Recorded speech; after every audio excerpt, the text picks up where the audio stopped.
Assalamualaikum warahmatullahi wabarakatuh. Innal hamdalillah nahmaduhu wa nasta'inuhu wa nastahdihi wa nastaghfiruh. Wa na'udzu billahi min shururi anfusina wa min sayyiati a'malina. May yahdihillahu fala mudilla lahu wa may yudlil fala hadiya lahu. Asyhadu an la ilaha illallah wahdahu la syarika lahu wa asyhadu anna sayyidana Muhammadan 'abduhu wa rasuluh.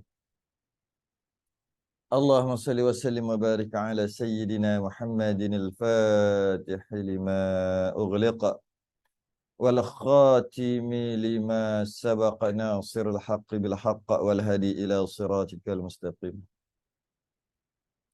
صلى الله عليه وعلى آله وأصحابه حق قدره ومقداره العظيم اللهم نور بالكتاب بصري وأطلق بلساني واشرح بصدري واستعمل به جسدي بحولك وقوتك فإنه لا حول ولا قوة إلا بك سبحانك لا علم لنا إلا ما علمتنا إنك أنت العليم الحكيم ولا حول ولا قوة إلا بالله العلي العظيم. أما بعد, kita sambung Risalah Tauhid 93, Rumi, Jawi 58. Jawi 58, Rumi 93.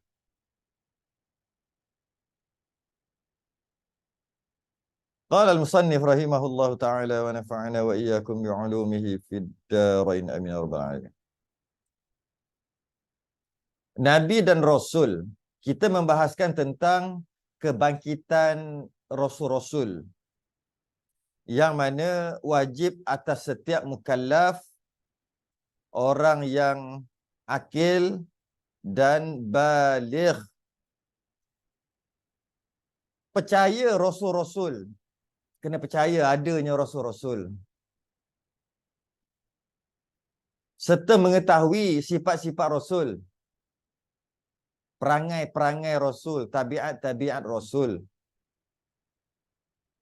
Antara yang kena tahu juga nama-nama Rasul. Lebih-lebih lagi yang 25 yang disebut dalam Quran, fardu ain, tahu satu persatu.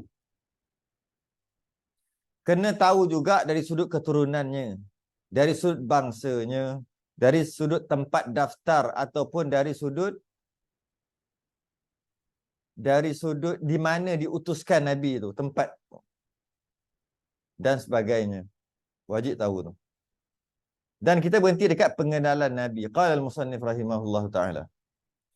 Adalah lafaz Nabi itu asalnya bahasa Arab. Asalnya Nabi itu bahasa Arab. Diterbit yang berasal daripada lafaz nubuwah. Nubuwah asalnya. Nabi itu berasal daripada perkataan nubuwah. Maknanya yang tinggi. Nubuwah ni maksud tinggi. Kerana tinggi martabatnya. Nabi ni tinggi martabat. Lebih tinggi daripada manusia biasa. Dari sudut martabat. Lebih tinggi daripada malaikat sekalipun. Lagi tinggi pada malaikat dari sudut martabat. Nabi ni.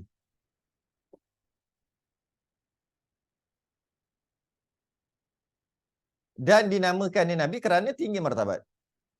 Tinggi martabat daripada orang lain.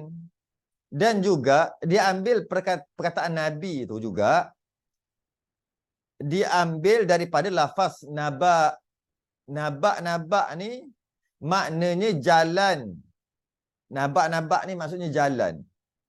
Kenapa Nabi itu asal maksud dari sudut bahasa dia naba, jalan. Di manakah kemunasabahannya? Kerana bahawasanya ia jalan kepada Allah. Jalan menuju Allah. Dan Nabi-Nabi ni dia yang bawa jalan, dia yang bawa kepada jalan menuju Allah. Maka dinisbahkan dia tu Nabi. Sebab dialah pembawa penunjuk jalan. Tetapi makna Nabi pada syarak. Pada istilah syarak ni yang kita nak tahu maksud Nabi ni apa? Pada syarak yang tadi dari sudut bahasa. Iaitu seorang manusia. Pertama dia manusia, dia bukan jin, dia bukan malaikat, bukan binatang, bukan tumbuh-tumbuhan. Dia manusia. Manusia pula dia lelaki. Bukan perempuan, bukan khunsa, bukan. Dia lelaki. Lagi merdeka. Bukan hamba. Nabi-nabi ini bukan hamba, dia mesti merdeka. Yang disampaikan, yang diwahyukan, yang mana Jibril turun padanya untuk menyampaikan wahyu, terima wahyu. Apa lagi yang disampaikan? Hukum-hukum kepadanya, kepada Nabi tadi, supaya beramal menurut hukum-hukum itu, dengan tiada diperintahkan supaya ia menyampaikan kepada manusia. Jadi syarat nak jadi Nabi, apa rukun Nabi, boleh kata syarat sah Nabi lah. Syarat sah Nabi. Tak cukup yang ini, tak jadi Nabi. Tak boleh kata Nabi. Kena cukup. Yang pertama, dia hendaklah manusia. Syarat pertama. Syarat sah jadi Nabi. Manusia. Yang kedua, lelaki. Perempuan tak boleh jadi Nabi. Yang tiga, merdeka. Dia bukan hamba. Yang empat, dia menerima wahyu. Yang kelima, disuruh beramal. Disuruh beramal tak apalah. Dan tidak diperintahkan untuk menyampaikan kepada manusia yang lain.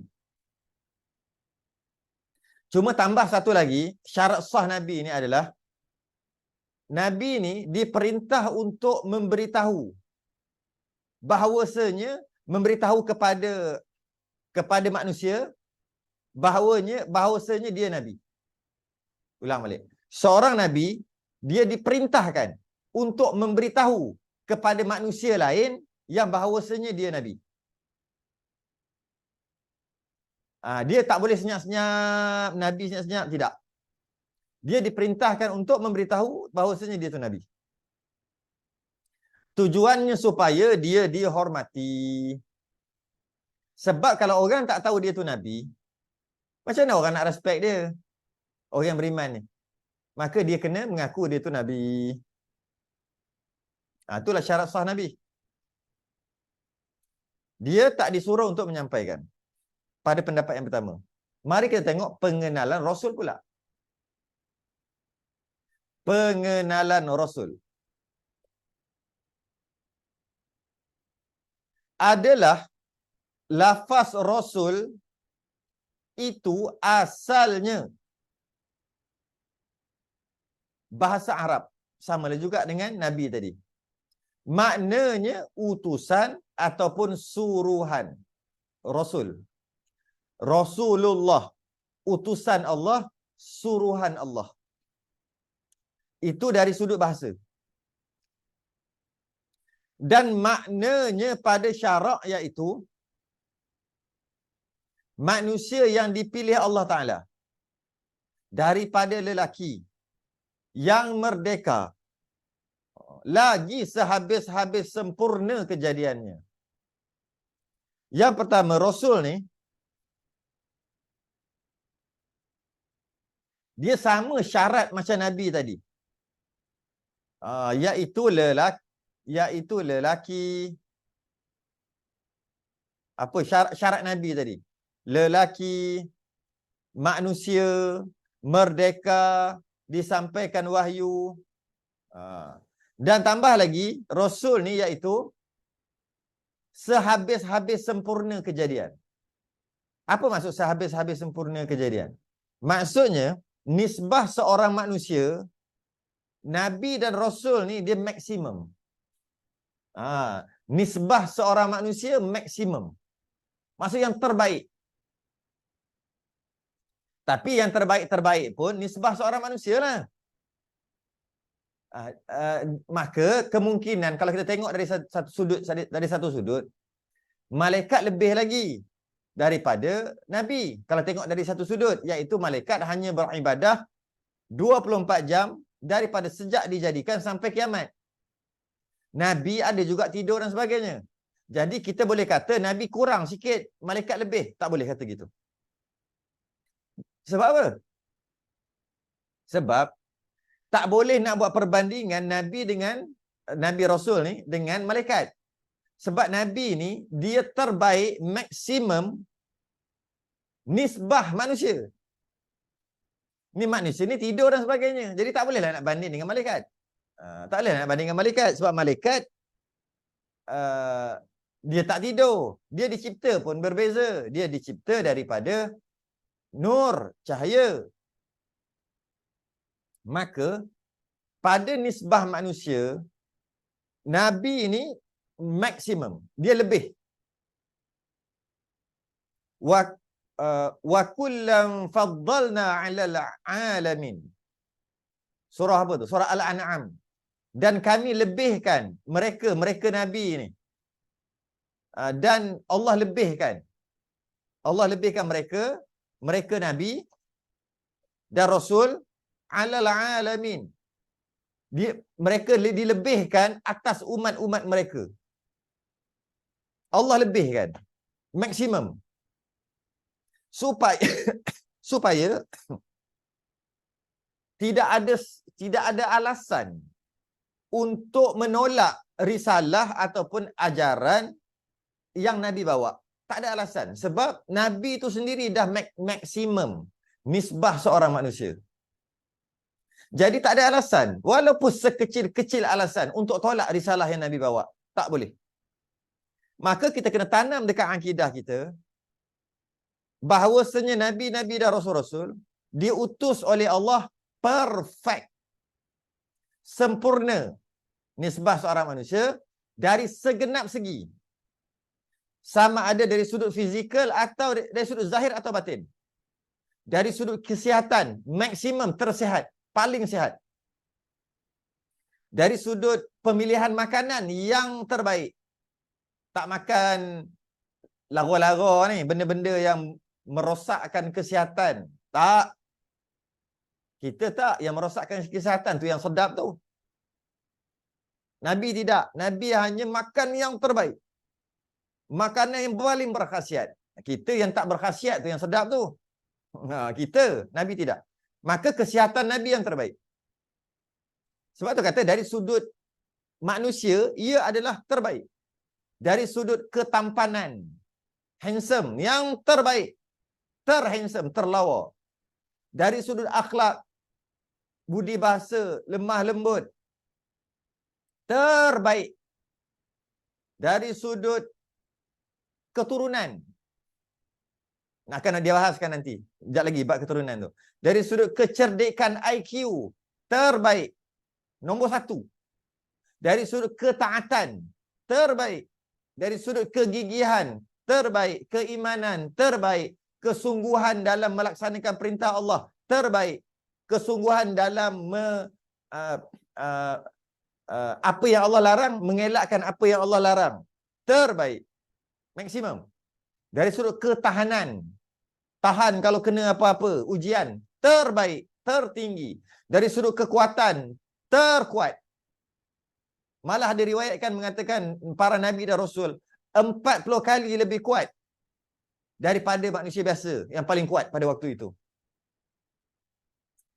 Maka takkan ada cacat cela dari segi rupa paras. Tak ada cacat cela. Telinga sengit sebelah, capang sebelah, mata sepek sebelah, tak ada. Nisbah manusia maksimum. Tak ada muka uduh, tak ada. Hidung kembang, bibir tebal, tak ada. Mata sepet, tinggi megalah, rendah ke metod, hitam legam, putih. Putih apa putih yang tak cantik tu. Perut boroi, lagilah tak ada. Takkan ada nisbah seorang manusia maksimum. Dari sudut suara yang paling merdu dan sebagainya. Itulah Nabi dan Rasul. Itu kena pegang. Itulah maksud Rasul itu adalah manusia yang dipilih Allah daripada lelaki yang merdeka lagi sehabis-habis sempurna kejadian. Itu maksudnya. sehabis-habis maksimum sempurna kejadian nisbah seorang manusia. Dan bersih pihak keturunan. Dari sudut keturunan, apa yang dimaksudkan dengan keturunan? Keturunan tu bukan ke bawah, ke atas. Maksud yang bersih dari sudut keturunan tu yang ke atas. Maksud ke atas tu ke atas, maksudnya ayahnya, ibu bapanya, tok nenek, tu ke atas sampai Nabi Adam. Tu maksud keturunan. Bersih. Bersih apa? Terpelihara. Terpelihara daripada keturunan yang tidak selayaknya. Maka keturunan yang naik ke atas, bukan turun ke bawah, naik ke atas. Sebab yang turun ke bawah ada je yang dia sendiri tak beriman dengan ayah dia. Ada cerita tentang isteri tak beriman dengan suami dia, sedangkan suami dia Nabi dan Rasul.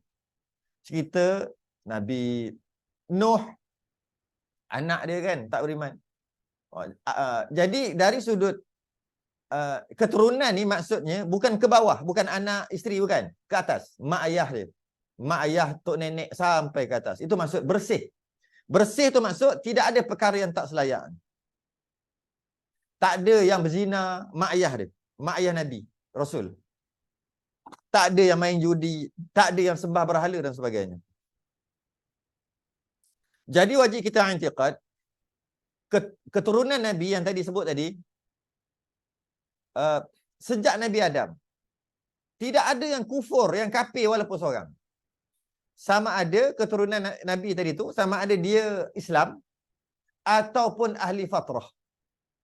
Wa ma kunna mu'adzibina hatta nab'asa rasula. Dan kami tidak akan mengazab sesuatu kaum sebelum kami mengutuskan rasul. Jadi walaupun ibu bapa Nabi atau tok nenek dia yang ke atas, walaupun tidak Islam, sebab waktu tu jauh di antara rasul yang terakhir dengan tok nenek keturunan nabi-nabi ni, tapi walaupun dia tidak Islam, tapi dia istilah dia panggil ahli fatrah. Ahli fatrah.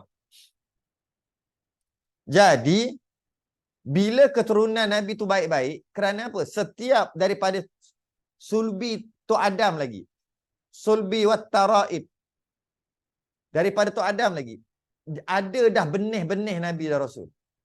Maka berpindah daripada satu sulbi ke satu sulbi.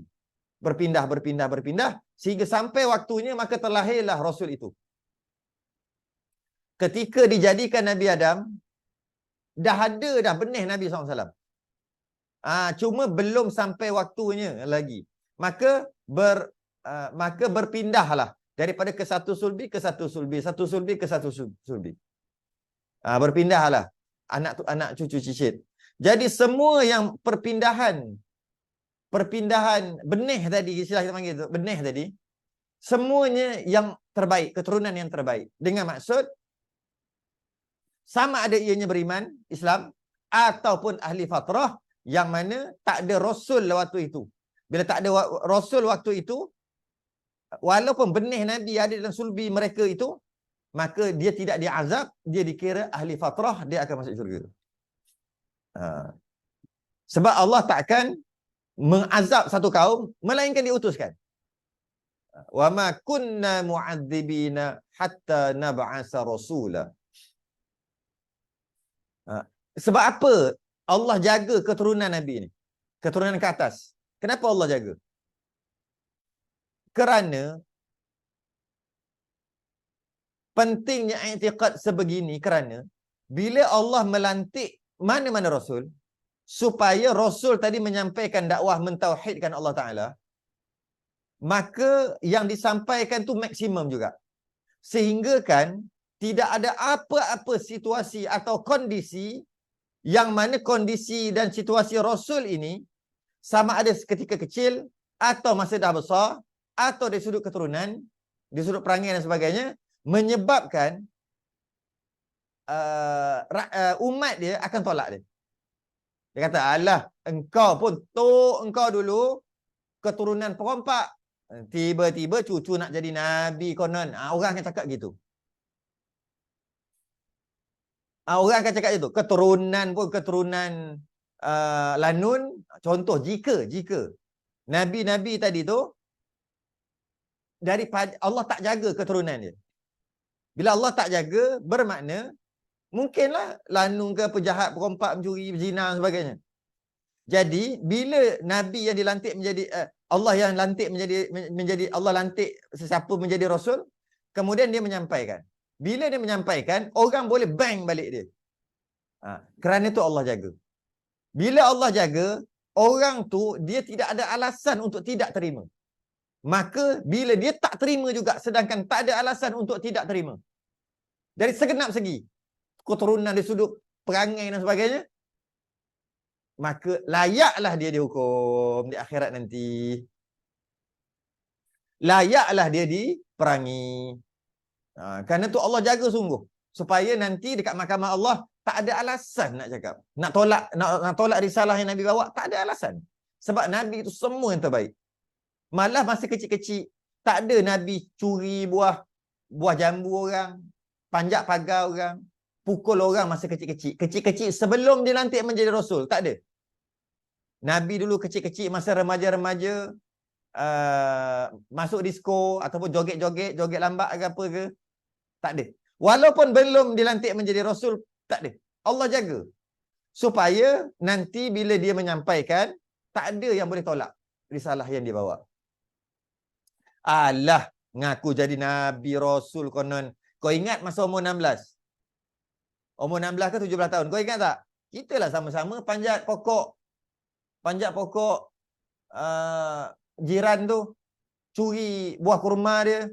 Curi buah jambu dia. Kita kan sama-sama. Sekarang dah umur 40. Berangan kata jadi Nabi pula. Orang boleh tolak. Malah di mahkamah Allah nanti, ada alasan yang agak kuat. Yang mengatakan, Ya Allah, aku bukan tak nak beriman kepadamu, Ya Allah. Cuma utusanmu ni, dulu sama-sama dengan aku umur 20-an, pergi berzina, Ya Allah. Pergi cari pelacur, Ya Allah. Tiba-tiba, umur 40, dia tiba-tiba mengaku jadi Nabi. Macam mana aku nak percaya, Ya Allah? Sedangkan masa aku umur 20 lebih dengan dia, duk cari perempuan, cari pelacur.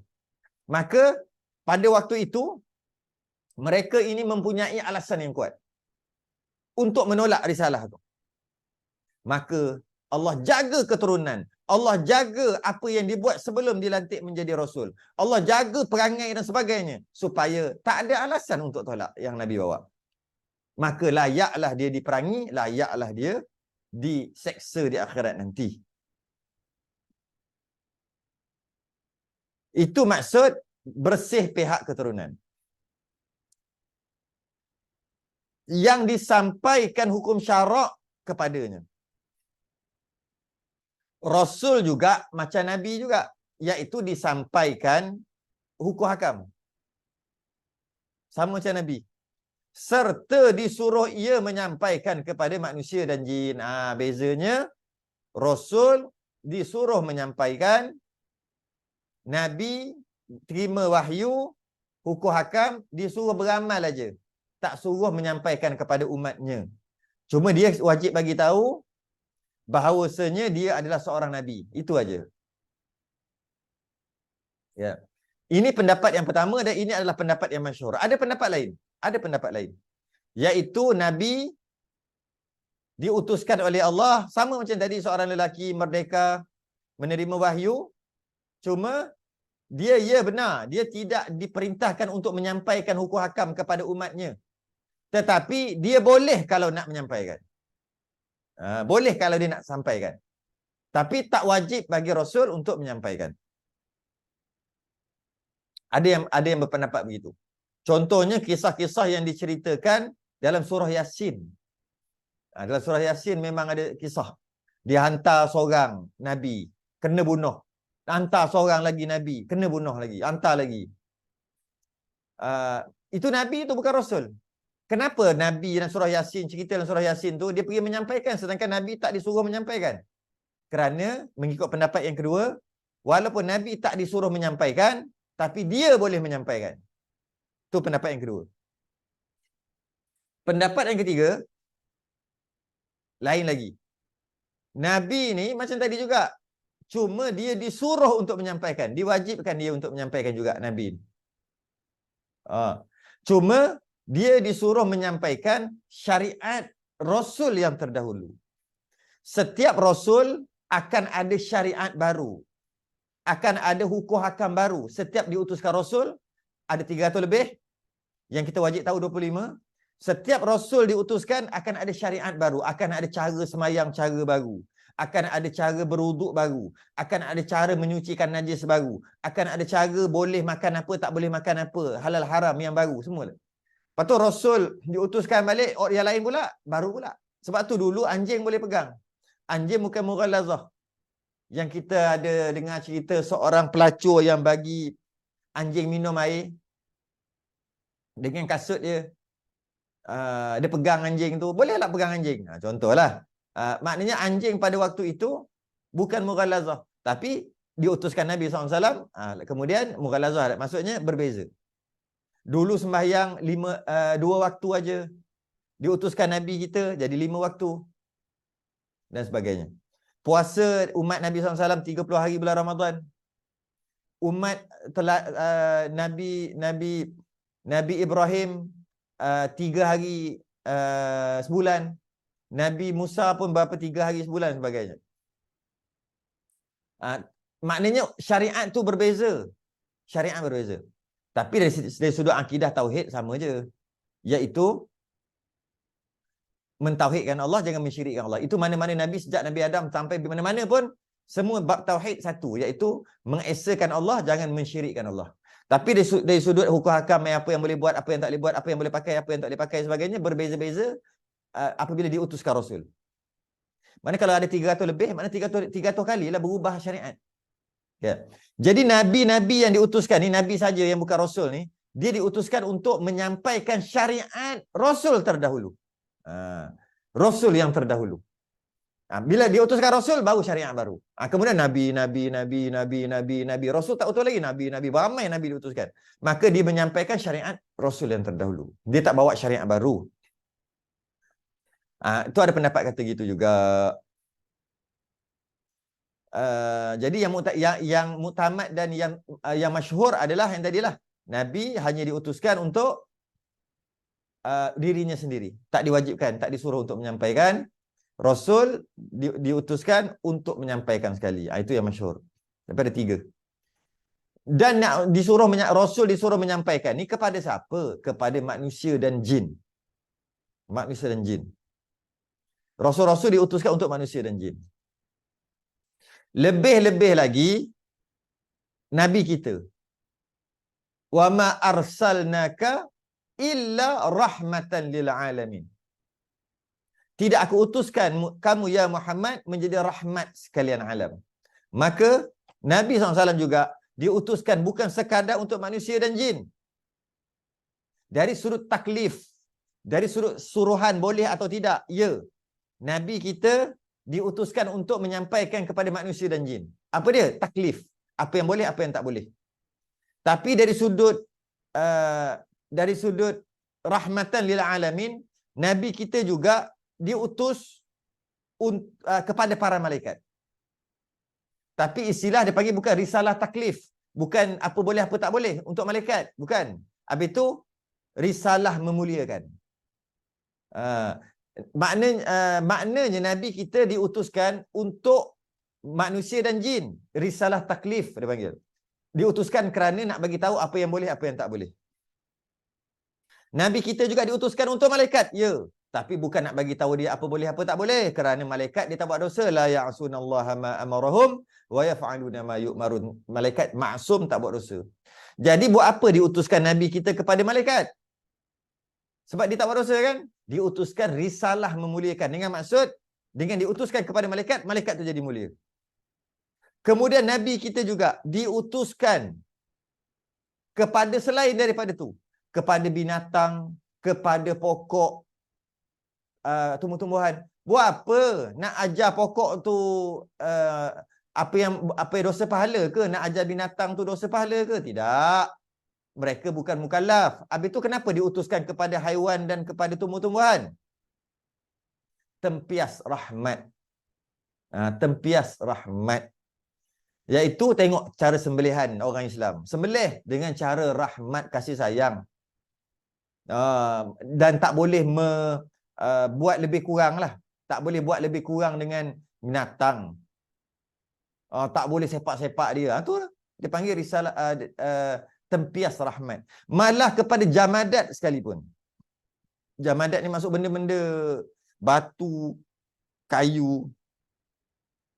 Juga Nabi kita diutuskan. Tempias rahmat. Yang demikian, nyatalah perbezaan antara Nabi dan Rasul itu, tiap-tiap Rasul itu Nabi, maka tidak tiap-tiap Nabi itu Rasul. Maka Nabi itu am, umum, Rasul itu khas. Dipanggil umum khusus mutlak. Jadi dia kata perbezaan di antara Nabi dan Rasul, nyatalah setiap Rasul adalah Nabi. Tak ada yang Rasul tapi bukan Nabi. Tak ada. Kalau Rasul automatik Nabi, kalau Nabi belum tentu Rasul.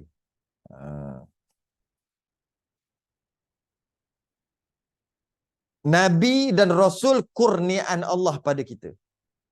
Adalah jadi Nabi dan Rasul itu bukanlah dengan jalan diusahakan.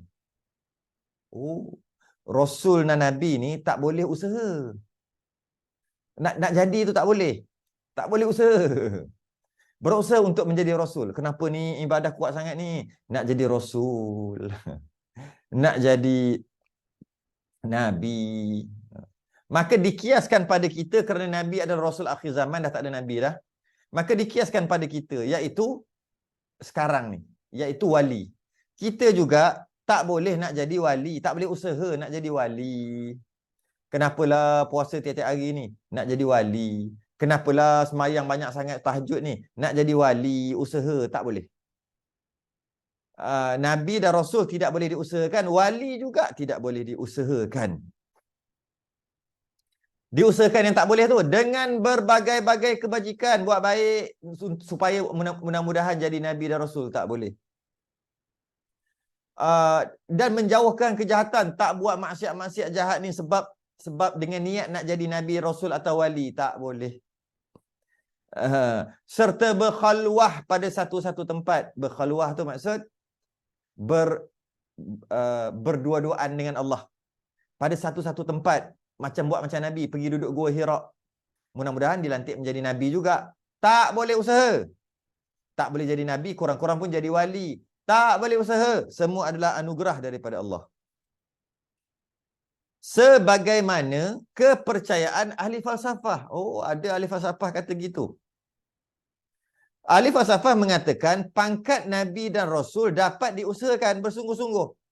Membuat kebajikan serta berkhalwah. Oh gitu ahli falsafah kata gitu.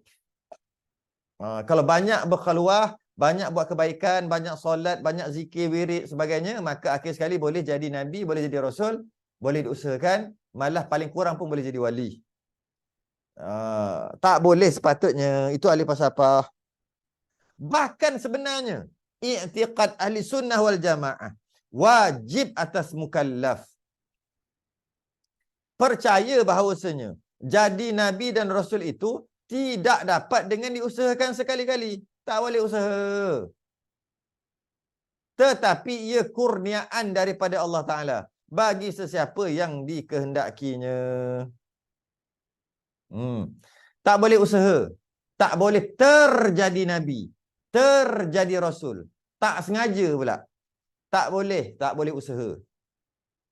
Lebih-lebih lagi mengarut macam puak-puak Syiah, dia mengatakan asalnya Jibril nak menurunkan wahyu kepada Sayyidina Ali, pergi tersalah hantar wahyu kepada Nabi.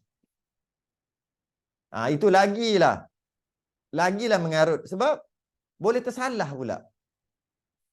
Perkara ni dia tak boleh nak jadi Nabi Rasul ni tak boleh terjadi, tak boleh. Tersalah tak boleh, kerana Allah pilih. Jika tersalah, maknanya Allah salah lah. Allah melakukan kesalahan. Mustahil. Tidak ada Nabi dan Rasul-Rasul Kemudian daripada Muhammad sallallahu alaihi wasallam. Lepas Nabi Muhammad tak ada dah nabi dan rasul, tak ada dah. Penutup. Penutup segala nabi. Ialah kesudahan nabi-nabi dan rasul-rasul. Nabi kita last, penutup. Sebagaimana firman Tuhan. Sebagaimana firman Tuhan. Maka Muhammadun aba ahadim min rijalikum walakin Rasulullah wa khataman nabiyyin wa kana Allahu bikulli syai'in ilma. Artinya bahawa Muhammad itu bukan bapa seseorang daripada lelaki kamu. Sebenarnya surah Al-Ahzab ayat 40 ni, asbabun nuzul, sebab diturunkan ayat ni kerana Nabi ada seorang anak angkat bernama Zaid bin Harithah. Kemudian Nabi meletakkan, sebab anak angkat, Nabi letak nama dia Zaid bin Muhammad sebab anak angkat. Kerana begitulah adat pada waktu zaman jahiliah gitu. Maka Nabi teruskan je adat itu, iaitu ubah nasab daripada Zaid bin Harithah kepada Zaid bin Muhammad. Maka turun ayat ni, surah Al-Ahzab ayat 40, maka Muhammadun aba ahadim min rijalikum. Muhammad itu bukan bapa seseorang daripada lelaki kamu. Bukan. Habis tu kan Nabi ada anak lelaki 3 orang, tapi semua dah wafat, mati awal, mati kecil. Jadi yang hidup tak ada. Yang perempuan ada. Sebab tu dia kata bahawasanya Muhammad itu bukan bapa seorang daripada lelaki kamu. Lelaki, bukan, tak ada. Maka dikembalikan Zaid bin Harithah, nama tukar balik. Kerana jika tukar nama, maka nasab juga bertukar. Bermakna anak Nabi yang Nabi, anak angkat yang Nabi tukar nama bin Muhammad, bermakna akan boleh apa? Kalaulah orang pakat-pakat amal macam tu, tukar nama, tukar bin, tukar nasab, jadi anak nanti tu boleh terima faraid tu. Kalau lelaki perempuan, boleh bersalam, boleh sebagainya. Boleh bersentuh dan sebagainya. Maka sebab itulah ditukarkan balik Zaid bin Harisah. Zaid bin Harisah ni asalnya sebenarnya dia bukan, dia sebenarnya hamba. Zaid bin Harisah ni dia keluar bersama mak ayah dia, keluar pergi musafir. Kemudian dia kena colek. Zaid ni sebenarnya dia kena colek, kena tangkap. Lepas tu dia dijual. Dia bawa ke Mekah dan dijual. Bila dia dijual, mak ayah dia cari dia. Mak ayah dia. Macam mana cerita dia? Zaid bin Harisah. Ya, betul. Dia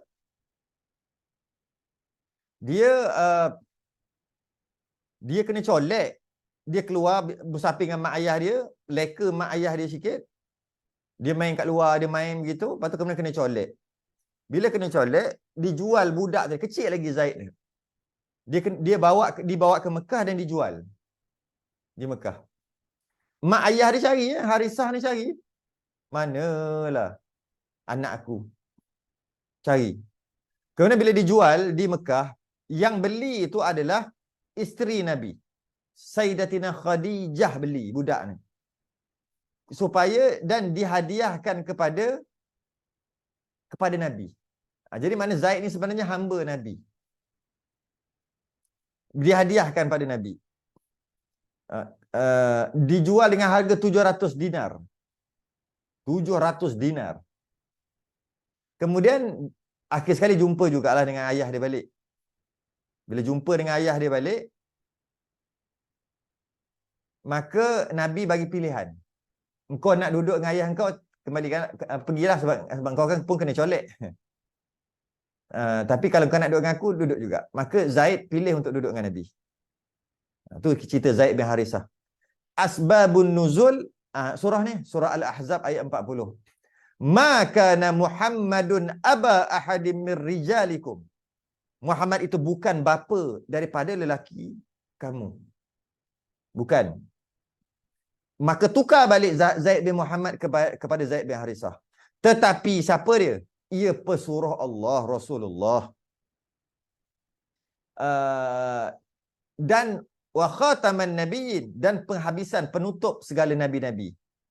Kenapa Nabi kita tak ada anak lelaki untuk meneruskan keturunannya? Yang ada anak perempuan je. Kenapa tak ada anak lelaki? Wa kana Allahu bi kulli syai'in ilma. Dan bahawasanya Allah Ta'ala amat mengetahui akan tiap-tiap sesuatu. Allah tahu, dan Allah buat Nabi tak ada anak lelaki yang akan meneruskan keturunan. Tak ada. Semua keturunan Nabi daripada Fatimah, Hasan dan Husain.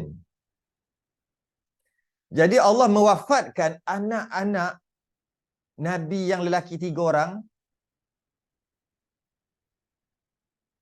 kerana nak menjaga kehormatan Nabi, nak menjaga keutamaan Nabi. Kenapa pula Allah matikan anak-anak Nabi yang lelaki kecil-kecil? Sebab nak jaga kehormatan dia. Kenapa pula? Sebab Nabi ni pemimpin utama, penghulu para Nabi dan Rasul. Sayyidul Anbiya wal Mursalin. Bila ketua, dia mesti duduk nombor 1. Dia mesti maksimum. Misbah Rasul-Rasul yang lain pun Nabi kita mesti duduk nombor 1. Sebab dia ketua. Jadi apa kena mengena kalau ada anak lelaki dengan tak ada anak? Seandainya ada anak-anak lelaki, Nabi itu ada anak lelaki, dewasa, meneruskan keturunan Nabi, maka anak Nabi nanti, anak lelaki Nabi kalau ada, akan jadi orang biasa. Tak mungkin anak Nabi akan jadi Nabi. Sebab apa pula tak mungkin? Sebab Nabi sendiri dah penutup segala Nabi dan Rasul. Selepas Nabi kita, tak ada Nabi lain dah. Maka anak-anak Nabi takkan boleh jadi Nabi dan Rasul. Sedangkan Nabi-Nabi yang lain, contohnya Nabi Ibrahim, ada anak dia Nabi juga. Nabi Ishaq dan Nabi Ismail. Seolah-olah Nabi Ibrahim terlebih daripada Nabi kita. Sedangkan Nabi kita ketua. Kenapa pula lebih? Anak Nabi kita tak ada Nabi. Tak jadi Nabi. Anak Nabi yang lain-lain, anak dia jadi Nabi. Maka lebih mereka lah. Maka Allah nak jaga kemuliaan, keutamaan Nabi kita, maka Allah wafatkan. Oleh kerana Allah tak bagi Nabi kita ni dengan anak lelaki, maka tak bolehlah nak kata Nabi kita ni downgrade. Sebab apa? Tak ada anak lelaki sebagai nak jadi Rasul. Tak ada anak lelaki untuk jadi Rasul macam Nabi-Nabi yang lain. Maka down tak boleh. Sebab Allah yang tak bagi anak. Bila Allah tak bagi anak, maka tak bolehlah nak downgrade kan dia. Sebab dia ketua. Tak bolehlah. Lainlah dia ada anak lelaki tapi tak jadi Nabi. Anak lelaki dia. Barulah boleh duduk bawah. Maka kalau kita tengok, macam Nabi Ishaq, ada anak Nabi Yaakob, ada anak Nabi Yusuf. Cucu, cicit. Bukan cucu, cicit. Tok dia Nabi Rasul, anak dia Nabi Rasul, cucu pun Nabi Rasul. Iaitu Ishaq, Yaakob, Yusuf. Malah Nabi Ibrahim, anaknya Ishaq, cucunya Yaakob, cicitnya Yusuf. Hebat tu, keturunan semua Nabi dan Rasul. Nabi kita kalau ada anak lelaki, jadi kurang lah. Sebab tak boleh jadi Rasul, Nabi dan Rasul. Maka sebab tu diwafatkan. Walhasil, Nabi kita diteruskan keturunannya dengan anak perempuan. Yang mana anak perempuan tak mungkin menjadi Nabi. Maka keutamaan Nabi kita tetap terjaga. Yang demikian, Nabi Daud dengan anaknya Nabi Sulaiman. Kan? Yang demikian, nyatalah bahawasanya Nabi Muhammad SAW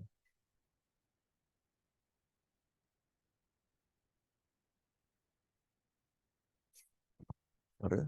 Suara. Okey. Semua okey? Okey. Yang demikian nyatalah bahawasanya Nabi Muhammad SAW. Apa?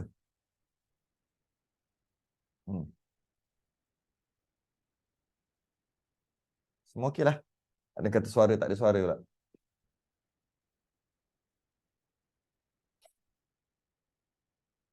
Yang demikian, nyatalah bahawasanya Nabi Muhammad SAW itu kesudahan. Oh, sekejap. Tak habis baca lagi. Okay? Maknanya, dan penghabisan Nabi-Nabi. Penghabisan, penutup Nabi-Nabi. Jadi, nyata daripada ayat Quran surah Al-Ahzab tadi, bahawa Nabi SAW, kesudahan Nabi-Nabi dan Rasul-Rasul, dan seruan baginda itu am kepada sekalian umat-umat manusia dan jin. Malah bukan manusia dan jin, termasuk binatang, termasuk tumbuh-tumbuhan, dan termasuk juga jamadat. Hikmah dijadikan Rasul. Ringan aja ni. Kita baca je, ringan je bab Rasul. Hikmah dijadikan Rasul.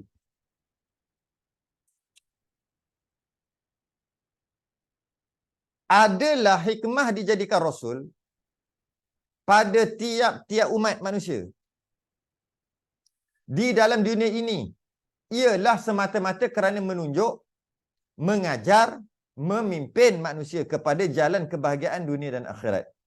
Tujuan Rasul diutus adalah kerana nak menunjuk, nak mengajar umatnya, nak memimpin umat manusia ke jalan kebahagiaan dunia dan akhirat. Sebab apa perlu ada Rasul? Tak ada, tak boleh ke? Kerana nafsu manusia itu sentiasa berperangai. Oh, istilah dia panggil itu, berperangai. Kerana nafsu, ataupun nafsu ni kecenderungan. Kecenderungan manusia tu sentiasa berperangai. Sentiasa ada cenderung dia. Nafsu manusia ni dia ada cenderung. Malah cenderung kepada yang salah lagi suka daripada cenderung kepada yang betul. Yang baik. Sentiasa berperangai, maksudnya bercenderung. Tamak. Manusia memang jenis tamak. Pada hendak meluluskan segala keinginan. Manusia ni jenis tamak. Dia nak semua.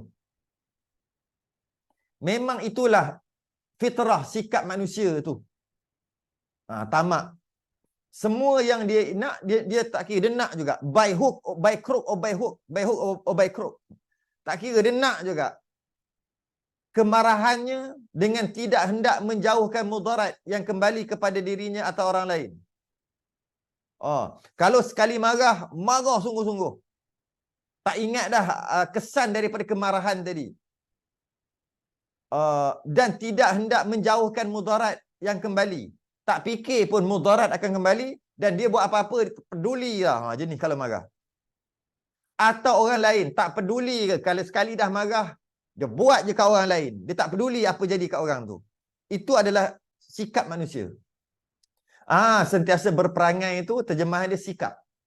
Banyak sikap berperangai itu.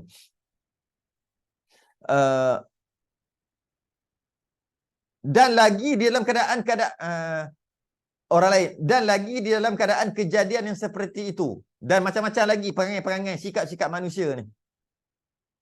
Maka tidak boleh didapati manusia yang menunjukkan segala maslahah yang baik bagi dirinya dan bagi diri orang lain dengan tidak ada orang menunjukkan. Jadi kalau tak ada orang yang tunjuk yang ni baik, yang ni sabar dan sebagainya, maka manusia tadi nanti tak ada panduan. Sebab manusia tadi bersikap, berperangai, jenihnya memang buat mudarat, marah, teringin nak apa, langgar je apa yang nak langgar. Jadi kena ada orang tunjuk, orang menunjukkan, mesti ada orang mengajar, mesti ada orang pimpin. Maka dengan sebab itulah didatangkan Rasul menjadi rahmat bagi sekalian alam. Supaya menunjuk begini boleh, begini tak boleh. Nak makan, semua manusia ni memang kerja dia nak makan aja. Apa buktinya? Viral sikit, beratur panjang. Apa buktinya? Makan je, makan. Nak makan apa? Tak kira halal haram. Makan aja. Kita ni. Jauh-jauh pun sanggup cari makan lagi. Pergi mana? 100 kilometer semata-mata nak menteka darah. Nak makan. Memang, kita memang gitu. Kalau boleh biawak panggang, kita nak buat biawak panggang. Ular masak 3 rasa, kita nak ular masak 3 rasa. Kalau boleh makan beruk masak kicap, kita nak beruk masak kicap. Kita ni tak kira. Kalau boleh kala jengking pun, kala jengking nak buat tom yum. Kalau boleh makan lipas Maggi lipas. Kalau boleh, tapi tak boleh. Apa buktinya? Berlambak-lambak Maggi ketam, Maggi udang, Maggi belut. Macam-macam kita kata. Tapi itu yang boleh makan lah. Semua kita sesah. Selagi boleh sesah, kita sesah. Apa buktinya lagi? Kita makan ni memang kita nak, tak ada halangan kita nak makan. Cuba kita tengok. Pergi kedai mamak. Pergi kedai mamak, nak makan apa? No.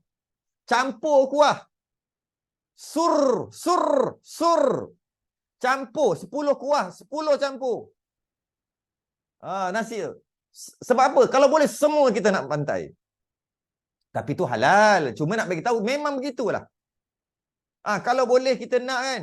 Ni kuah apa ni? Kuah ni kuah daging. Daging masak kicap. Nak. Ini ayam masak kicap, nak juga. Yang ini ikan masak pedas, nak. Semua nak. Ini kari ikan, nak. Kalau tak ada hadangan, ni apa ni? Ini sup ular. Nak sup ular. Ya ni. Jadi kari bewok. Kari bewok sudah. Kari bewok ini macam kari bewok. Itu. Memang gitulah kita. Semua nak. Semua kita bantai. Maka Rasul datang bagi tahu ini boleh makan, ini tak boleh makan. Kita ni jenis nak ikut nafsu keinginan kita je. Kita ni nak berhibur je. Tu memang jenis perangai kita. Nak berhibur je kita ni. Dengar lagu orang putih dengar. Lagu Melayu tak payah cerita lah. Lagu lama P. Ramlee dengar. Lagu baru dengar. Lagu orang putih dengar. Lagu India dengar. Hindustan. Lagu Cina dengar. Lagu Korea K-pop dengar. Semua kita sapu. Lebih-lebih lagi manusia Melayu. Manusia Melayu. Lain macam dia punya hiburan. Lain macam. Dibuat kajian. Orang Cina. Dia berhibur. Dia dengar lagu apa? Dia berhibur. Dia tengok cerita ke? Dia dengar lagu ke? Dia dengar lagu apa? Dia hanya dengar lagu English, orang putih, dengan Cina. Bahasa Cina lah. Dua je. Dia tak layan Melayu. Dia tak layan K-pop. Dia tak layan Hindustan. Dua je. English dengan bahasa dia, Cina. Orang India. Dia layan bahasa dia je. Dia tengok cerita India, cerita Hindi, ataupun kalau inilah bahasa dia tu, dan dia tengok cerita, dia dengar lagu orang putih, English. Mana pergi kat Korea? Korea dia layan K-pop, dia layan English. Semua dua. Pergi kat Jepun, dia layan Jepun, dia layan English. Pergi mana lagi? Afrika, dia layan bahasa Afrika dia, cerita Afrika semua, dan dia layan English. Tapi manusia Melayu semua dia sapu. Semua dia sapu. Melayu dulu, Melayu sekarang, Melayu hitam putih, semua dia sapu. Lagu, cerita, semua tengok. English dulu, English sekarang, bahasa semua tengok. Lagu sebagainya. Memang. India, tengok. Mana? Apa benda? Tak faham. Tengok. Hindustan, tengok. Dengar lagu. K-pop, dengar. Jepun, dengar. Semua. Itu dia panggil manusia Melayu. Yang lain-lain, bangsa lain semua dua. Bahasa dia dan bahasa English. Melayu lain macam, dia punya hiburan. Lain macam. Masuk pukul 8.30. 8.30 malam. 8.30 pagi tunggu dah. Baru je. Harga tiket 3,888 yang paling mahal. Harga tiket. Dah lah kena beratur. Beramai kat Bukit Jalil. Ya, tengok. Separuh daripadanya adalah orang Islam. Beratur. Jom. Penuh. Pagi tu dah penuh dah. Sebab nak dengar apa? Lagu orang putih. Tak tahu lah sedap macam mana pun. Tu lah kita. Maka Rasul datang bagi tahu yang ni boleh, ni lara, ni tak boleh, ni boleh, ni tak boleh. Oh, nak bercampur. Memang manusia suka percampuran. Bercampur, begitu bercampur. Maka Rasul bagi tahu yang ni tak boleh, ni bercampur. Kalau nak lelaki dengan perempuan begini, ini. Ada hukum-hukum ikhtilat, ada hukum-hukum yang boleh. Nabi bagi tahu kita kalau kita nak pergi ke satu tempat dengan tujuan yang tidak diiktiraf syarak. Tujuan maksiat dan sebagainya. Dalam perjalanan tak boleh jamak dan qasar. Semayang. Dia kata lagu-lagu dengar juga. Coldplay juga. Tapi semayang juga. Singgah dekat mana-mana. R&R, jamak dan qasar. Tak sah. Kerana tujuan dia pergi itu dengan tujuan maksiat. Dia ada safar, maksiat bis safar, maksiat fis safar. Kita mengaji dalam kitab bekah. Itu tu awal-awal lagi niat untuk maksiat. Jika dia dalam perjalanan, niat dia baik. Niatnya nak pergi ziarah saudara mara. Niatnya nak pergi balik kampung. Tapi tengah-tengah perjalanan, tengok, oi, ada funfair ni. Oh, ada funfair. Cantik. Pergi main judi dulu kat funfair. Dia buat judi juga. Tapi dia boleh jamak qasar. Sebab dia bukan musafir dia bukan maksiat. Musafir dia harus. Cuma dia buat maksiat di tengah-tengah. Tapi musafir dia balik kampung harus. Yang kalau awal-awal lagi untuk buat maksiat, bercampur sebagainya, awal-awal lagi buat maksiat. Tujuan perjalanan tu, maka tak dibolehkan jamak dan qasar. Bila ada asatizah kita pesan, tak percaya, tak mau ikut, nak sembahyang jamak qasar juga. Habis tu dia nak sembahyang macam mana? Dia kena sembahyang tamam. Kerana perjalanan je perjalanan maksiat. Jika dia mati dalam perjalanan tu, sedangkan mati dalam keadaan musafir adalah mati syahid akhirat. Tapi oleh kerana perjalanan dia tu maksiat, dia tak dapat mati syahid ketika dalam pemusafiran. Jika dia mati sedang terjoget-joget, mati itu su'ul khatimah.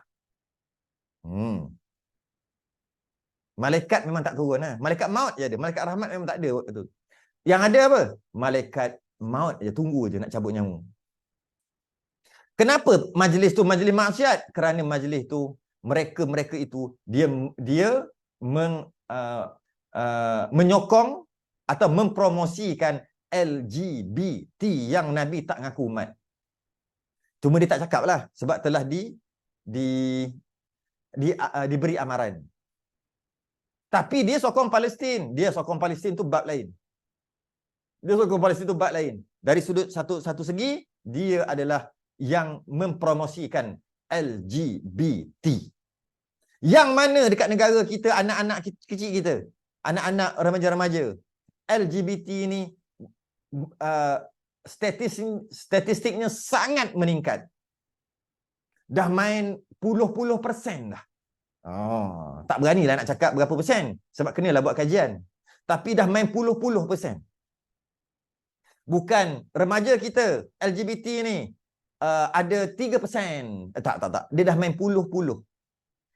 Kalau kita bercampur dengan budak-budak sekolah menengah, bercampur dengan budak-budak yang masuk universiti, yang umur 20 tahun ke bawah, kita tahu. Kalau kita yang tua ni tak bercampur dengan budak-budak, kita rasa tak ada. Tak ramai Tak. Sekarang sangat ramai. Geng-geng songsang ni sangat ramai. Nampak macam straight, tapi rupanya tak straight. Tiba-tiba bawa datang orang yang mempromosikan pelangi itu. Maka itu tanda bukti jelas-jelas.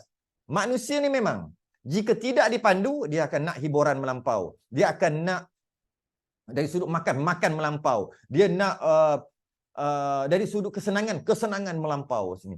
Maka datangnya Rasul untuk letak border, sempadan. Yang ni boleh, yang ni tak boleh, yang ni boleh, yang ni tak boleh, yang ni boleh, yang ni tak boleh. Maka dengan sebab tu kenalkan anak-anak kita kenalkan anak-anak kita kepada Nabi dan Rasul supaya dia tahu Nabi Rasul ni bawa apa yang boleh, apa yang tak boleh. Apa yang boleh, apa yang tak boleh, bawa apa yang boleh, apa yang tak boleh. Rasul tu bawa, maka anak kita mudah-mudahan diikut. Dan jika dia tak ikutlah, katakanlah wal a'yadzu billah, kita berlindung daripada Allah. Dia tak ikut. Tapi satu hari nanti dia akan U-turn patah balik sebab dia ada basic yang kita bagi. Kalau tak ada basic, itu yang terus pergi tak kembali. Terus sampai mati. Tak mau jadi anak keturunan kita gitu. Wallahu alam, tangguh dulu. Sambung minggu hadapan lagi insya-Allah. Pimpinan dengan syariat. Pimpinan dengan syariat.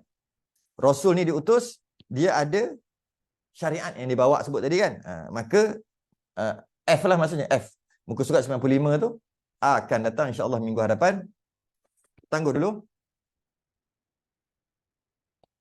Saya tasbih kafarah dan suratul Asr. Subhanakallahumma wa hamdika asyhadu an la ilaha illa anta astaghfiruka wa atubu. Bismillahirrahmanirrahim.